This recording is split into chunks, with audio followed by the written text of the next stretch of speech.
আসসালামু আলাইকুম। আজকে কথা বলবো error in C and C plus plus প্রোগ্রামিংয়ের। ইরর আসলে কি এবং সি প্লাস প্লাস প্রোগ্রামিংয়ের বেসিক কী ইরর হতে পারে এই বিষয় নিয়ে আজকের কথা বলবো। আমরা যারা নতুন প্রোগ্রামিং শিখতেছি বা অনেক দিন ধরে প্রোগ্রামিং করি কিন্তু আসলে জানি না কোন ইররটাকে আমরা কী ধরনের ইরর বলা হয়, যেমন কী ধরনের সমস্যা হলে আমরা এই সমস্যাকে নামকরণ করা হচ্ছে। প্রত্যেকটা সমস্যাকে নাম আছে, এক একটা ইরোরের নাম আছে আলাদা আলাদা। আমরা বলে থাকি যে সেমিকোলন দেওয়া হয়নি দিয়ে ইরোর হয়েছে। কী ইরোর, এই সেমিকোলন না দেওয়ার কারণে কী ইরোর হতে পারে, এই বিষয়টা নিয়ে আমরা আজকে বিস্তারিত জানবো আজকের ভিডিওতে, এবং প্রত্যেকটা প্রোগ্রাম রান করে দেখব যে একটা ইরোরের হওয়ার কারণে কী টাইপের আউটপুট আমরা পেতে পারি, কোন ইরোর হওয়ার কারণে কেমন আউটপুট পেতে পারি। তো তার জন্য আমাদের ভিডিওটা বড় হতে পারে, তো আপনারা ভিডিওটা না টেনে ফুল ভিডিওটা দেখবেন। আশা করি আপনারা বুঝতে পারবেন যে প্রোগ্রামিংয়ে কী ইরোর হতে পারে। আর ইরোরটা আমাদের খুবই জানা জরুরি, সবারকে জানা খুব প্রয়োজন। কারণ আমাদের ইরোর যদি না জানতে পারি তাহলে অবশ্যই আমরা সেটার সমাধান করতে পারবো না। যখন একটা প্রোগ্রামিংয়ের ইরোর সম্পর্কে আমাদের ফুল ধারণা থাকবে তাহলে আমরা বুঝতে পারবো যে প্রোগ্রামিংয়ে কী ইরোর হয়েছে। তো সি এবং সি প্লাস প্লাস প্রোগ্রামিং 5টা ধরনের ইরোর হতে পারে, বেসিক 5 টাইপের ইরোর হয়। তো 5 ধরনের ইরোর হয় এখানে। প্রথম ইরোরটা হচ্ছে সিনট্যাক্স ইরোর, সেকেন্ডটা হচ্ছে রান টাইম ইরোর হয়, দেন থার্ডটা the linker error, logical error এবং সেমেন্টিক ইরোর। এই 5 ধরনের ইরোর আমাদের সি এবং সি প্লাস প্লাস প্রোগ্রামিংয়ে হয়ে থাকে।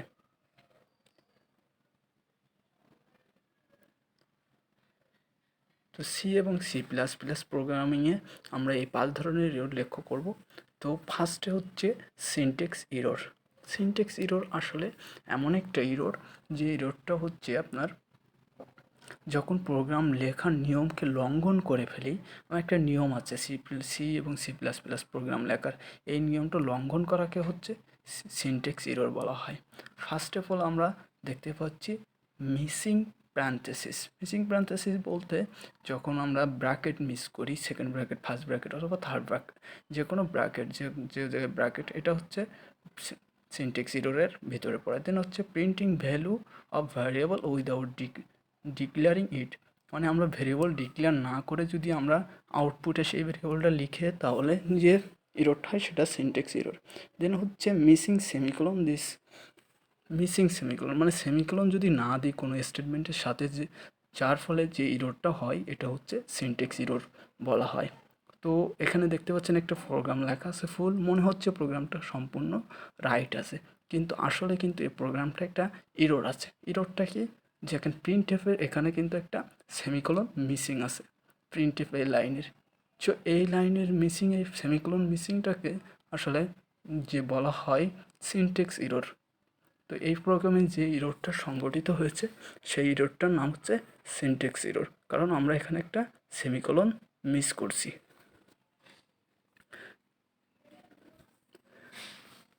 সেমিকোলন মিস করার কারণে আমাদের এই প্রোগ্রামটা সিনট্যাক্স ইরোরের ভিতরে চলে গেছে। তো চলুন আমরা দেখি এই ইরোর প্রোগ্রামটা রান করে। তো আমরা প্রোগ্রামটা রান করে দেখি। আমি এখানে একটা প্রোগ্রাম লিখে রাখছি আগে থেকেই, সিনট্যাক্স ইরোরের একটা প্রোগ্রাম। দেখতে পাচ্ছেন এখানে একটা সি প্লাস প্লাসের একটা প্রোগ্রাম লেখা আছে। তো প্রোগ্রামটা দেখতে পাচ্ছেন যে একদম ফুললি ঠিক আছে মনে হচ্ছে দেখেই, কিন্তু এখানে একটা ইরোর কিন্তু আছে, যেটা সিনট্যাক্স ইরোরের ভিতরে আছে।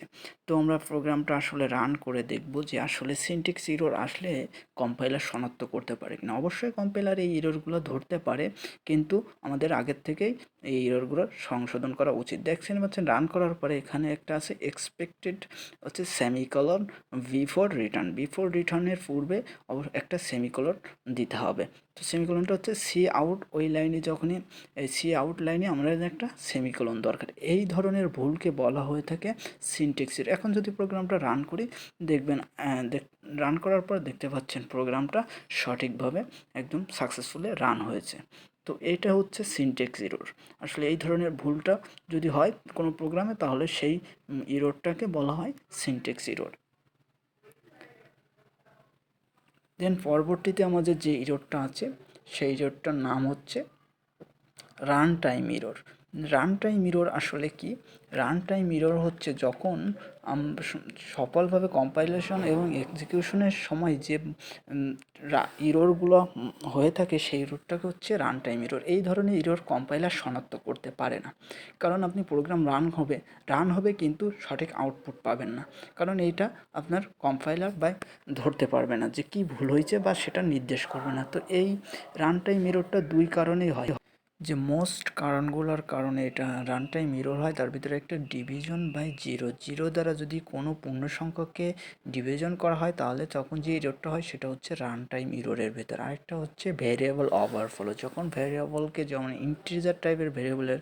তো আমরা এখানে একটা রান টাইম ইরর একটা প্রোগ্রাম লিখে রাখছি। রান টাইম ইররের প্রোগ্রামটা দেখতে পাচ্ছেন এখানে একটা C++ একটা প্রোগ্রাম লিখে রাখছি। আসলে প্রোগ্রামটা দেখা যাচ্ছে যে আমরা এখানে জিরো এন 9-এর ভিতরে জিরো দ্বারা ভাগ করছি। দেন রান করার পরে দেখতেই পাচ্ছেন আমাদের প্রোগ্রামটা কিন্তু সাকসেসফুলি রান হয়েছে, কিন্তু কোনো আউটপুট কিন্তু এখানে দেখায় নাই, শো করে নাই, কারণ এটা রান টাইম ইরর। এইটা কিন্তু কম্পাইলার কখনো শনাক্ত করতে পারবে না, ধরতে পারবে না। আপনি যে কম্পাইলারেই রান করেন এই ধরনের ইরর কিন্তু কম্পাইলার ধরতে পারবে না, এটা আপনাকে বুঝতে হবে। আর এই ধরনের ইররটা খুবই কঠিন ধরা প্রোগ্রামের ভিতর। তো যেখানে এখানে জিরোকে আমরা যদি জিরো দ্বারা ভাগ করার কারণে এই রান টাইম ইরর। এখানে যদি আমরা 2 দিয়ে তারপরে প্রোগ্রামটাকে রান করি, আবার দেখতে পাবেন যে আমাদের প্রোগ্রামটা সঠিকভাবে রান হয়েছে। তো এটাই হচ্ছে রান টাইম ইরর। যদি প্রোগ্রামের কোনো পূর্ণ সংখ্যাকে জিরো দ্বারা ভাগ করা হয় তাহলে যে ইররটা সংঘটিত হয় এইটাকে বলা হয় রান টাইম ইরর।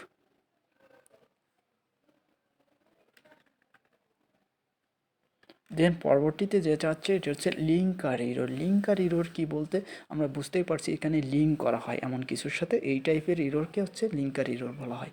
এটা হচ্ছে আসলে আপনাকে যেমন একটা বেসিক্যালি যে দুইটা কারণে আমাদের এই ইররটা হয়ে থাকে সেটা হচ্ছে রং ফাংশন প্রোটোটাইপে। ফাংশন প্রোটোটাইপিং হচ্ছে আপনার যেমন একটা ফাংশন লিখতে হয়, আমরা সবসময় জানি ফাংশন লেখার নিয়ম হচ্ছে ছোট হাতের ক্যারেক্টার দিয়ে শুরু করতে হয় একটা ফাংশন। তো আমরা যদি বড় হাতের ক্যারেক্টার দিয়ে লিখি তাহলে কিন্তু এটা প্রোটোটাইপিং মিস্টেক হয়ে গেল। দেন আরেকটা হচ্ছে incorrect header file. Incorrect header file বলতে আমাকে যদি আমরা যেমন একটা প্রোগ্রাম সি এবং C++-এ আউটপুট এবং ইনপুট নিতে চাই তাহলে কিন্তু আমাদের একটা হেডার ফাইল ইনক্লুড করতে হয়, সেটা হচ্ছে studio.h। এখন এই হেডার ফাইলটা বাদে যদি আমরা অন্য একটি হেডার ফাইল এখানে ইনক্লুড করে থাকি, যেমন আমরা ইনপুট আউটপুটের জন্য যদি math.h লিখি তাহলে কিন্তু এটা আউটপুটে কোনো ভ্যালু আসবে না বা আউটপুট হবে না প্রোগ্রামটা। এই ধরনের যে ইরর সংগঠিত হয় এটাকে আসলে লিঙ্কার ইরর বলা হয়, কারণ আমরা লিঙ্ক করতে ভুল করছি, কারণ আমরা তো অবশ্যই হেডার ফাইলের সাথে লিঙ্ক করে দিচ্ছি এটাকে। তো এই ধরনের ভুলকে আসলে লিঙ্কার ইরর হিসাবে আমরা চিনে থাকি। তো এখানে ফার্স্টে যে একটা ভুল হচ্ছে আমরা এখানে একটা প্রোগ্রাম দেখতে পাচ্ছি, সেটা হচ্ছে এখানে দেখা যাচ্ছে প্রোগ্রামেরটা মেইন নামে একটা মেইন ফাংশন। এই মেইন ফাংশনের প্রথম ক্যারেক্টারটা এখানে ক্যাপিটাল। তো এইটা হচ্ছে সবথেকে বড় ভুল যে লিঙ্কার ইররের। তো আমরা দেখি একটা প্রোগ্রাম রান করে দেখি। তো আমি এখানে একটা লিঙ্কার ইররের একটা প্রোগ্রাম লিখে রাখছি আগে থেকে, যেটা আমাদের ভিডিও করতে সুবিধা হবে, যাতে আমরা এখানে লিখতে গেলে অনেক টাইম নষ্ট হবে, ভিডিওটা অনেক বড় হয়ে যাওয়ার কারণে।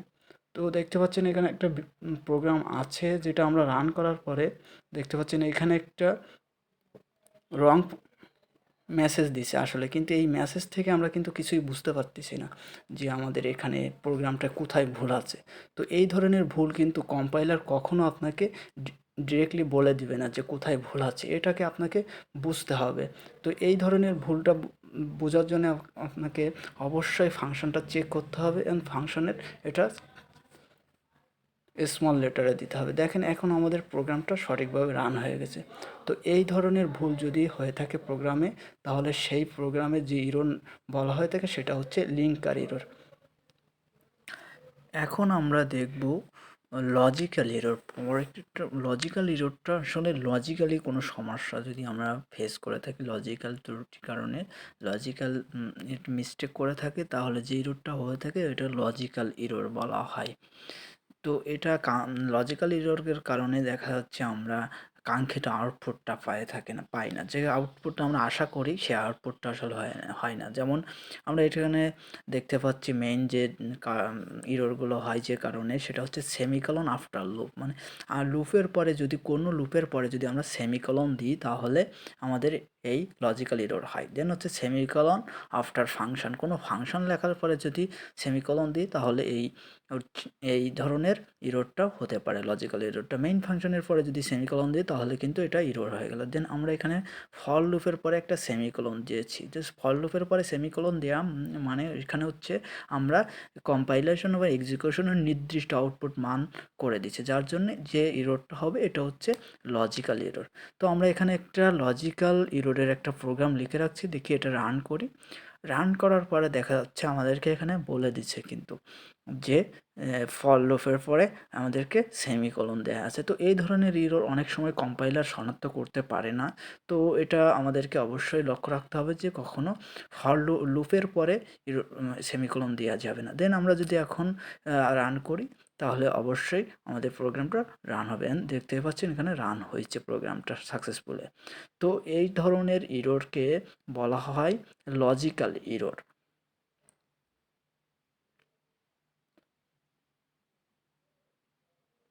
দেন আমাদের পরের যে ইররটা আছে এটা হচ্ছে একটা সিম্পল ইরর, সেমেন্টিক ইরর বলা হয়। সেমেন্টিক ইররটা আসলে হচ্ছে নট মিনিংফুল স্টেটমেন্ট। যদি মিনিংফুল কোনো স্টেটমেন্ট আমরা না লিখে, যেমন মিনিংফুল স্টেটমেন্ট না লিখে যদি নিজের ইচ্ছামতো একটি স্টেটমেন্ট তৈরি করে ফেলি তাহলে দেখা যাচ্ছে ওইটা আসলে আমাদের সেমেন্টিক ইররের ভিতরে পড়ে যায়। যেমন আমরা এখানে ডান সাইডে একটা প্রোগ্রাম লিখে রাখছি, দেখতে পাচ্ছেন এই প্রোগ্রামে দেখতে পাচ্ছেন এখানে একটা A plus B equal to C দেওয়া আছে, কিন্তু আমরা যে ইজিক্যাল টু জানি এই সি প্রোগ্রামিং বা সি প্লাস প্লাস, এই ইজিক্যাল টু কিন্তু আসলে ইজিক্যাল টু এটা অ্যাসাইনমেন্ট অপারেটর বলা হয় সেমেন্টিক ইররে। তো এই অ্যাসাইনমেন্ট অপারেটরে আমরা জানি বাম পাশে যে অপারেন্ট থাকে এই অপারেন্টের ভিতরে ডান পাশের অপারেন্টের ভ্যালু কপি হয়। তো দেখা যাচ্ছে এখানে আমরা বাম পাশে রাখছি, বাম সাইডে যে A plus B equal to C, তার মানে দেখাচ্ছে এখানে সির ভ্যালুটা এ প্লাস বির ভিতরে যাবে। এটা কি পসিবল? দুইটা ভেরিয়েবলের ভিতরে একটা ভেরিয়েবলের মান কিভাবে যাবে? তো এটা কিন্তু আসলে একটা মিনিংফুল স্টেটমেন্ট হয়নি, যার কারণ যে ইররটা হবে এটা হচ্ছে সেমেন্টিক ইরর। কারণ আমরা অ্যাসাইনমেন্ট ভ্যালু শুধুমাত্র ভ্যালু কপি করতে পারে, তার ভিতরে কপি করতে পারে। তো এই ধরনের ভুল হওয়ার কারণে আমাদের যে ভুলটা হয় সেটা হচ্ছে সেমেন্টিক ইরর নামে ইরর বলা হয় এই ধরনের ভুলকে। তো আমরা এখন দেখি একটা প্রোগ্রামকে রান করব, দেন রান করার পরে বুঝতেই পারবেন যে আসলে কী ধরনের কি কেমন আউটপুট আসতে পারে আমাদের এই ধরনের ভুল হলে, আসলে প্রোগ্রামে ইরর ধরা পড়লে। তো এখানে একটা প্রোগ্রাম আমি লিখে রাখছি সি প্লাস প্লাস দিয়ে সেমেন্টিক ইররে, দেখেন এখানে সেম প্রোগ্রামটাই লিখছি সি প্লাস প্লাস দিয়ে। দেন আমরা যদি এখন রান করি প্রোগ্রামটা, তো দেখতে পাচ্ছেন এখানে আমাদের বলে দিচ্ছে যে অপারেন্ট অবশ্যই লেফট সাইডে থাকতে হবে, operant left side at assignment. মানে অ্যাসাইনমেন্টের ভ্যালু যে অ্যাসাইনমেন্টের ভ্যালুটা যে ভেরিয়েবলের ভিতরে যাবে এটাকে অবশ্যই বাম সাইডে রাখতে হবে। তার মানে আমাদের বলতেছে এখানে সিটা বাম সাইডে দিতে হবে, এ প্লাস বিটা ডান সাইডে। এটাই তো অ্যাসাইনমেন্ট ভালো ভেরিয়েবলের আসলে নিয়ম। তো এখন যদি প্রোগ্রামটা আমরা রান করি তাহলে দেখতে পাচ্ছেন যে আমাদের প্রোগ্রামটা 100% এটা রান হয়েছে এবং সফলভাবে রান হয়েছে। তো এই ধরনের ভুলগুলো আমরা অনেক করে থাকি প্রোগ্রাম আমরা প্রথমেই শুরু করে থাকি প্রোগ্রামিং লেখা বা প্রোগ্রামিং শুরু করে থাকি, তো তখন না বুঝে আমরা এই ধরনের অনেক ভুল করে থাকি। আর ভুল করার পরে আমরা তখন ভাবি যে আসলে আমাদের প্রোগ্রাম হচ্ছে না বা আমি বুঝতেছি না, তখনই হচ্ছে আমরা ডিপ্রেশনে চলে যাই বা আমরা মনে করি যে আমাদের দ্বারা প্রোগ্রাম হবে না। তো আশা করি আপনারা আমাদের ভিডিও থেকে বুঝতে পারছেন যে প্রোগ্রাম সি এবং সি প্লাস প্লাস প্রোগ্রামে কী ধরনের ইরর হয় এবং কোন ইররকে কী নামে বলা হয়, কী নামকরণ করা হয়। যদি আমাদের চ্যানেলটা অবশ্যই সাবস্ক্রাইব করবেন এবং পাশে থাকা বেল বাটনটি বাজিয়ে দেবেন। Thank you for watching.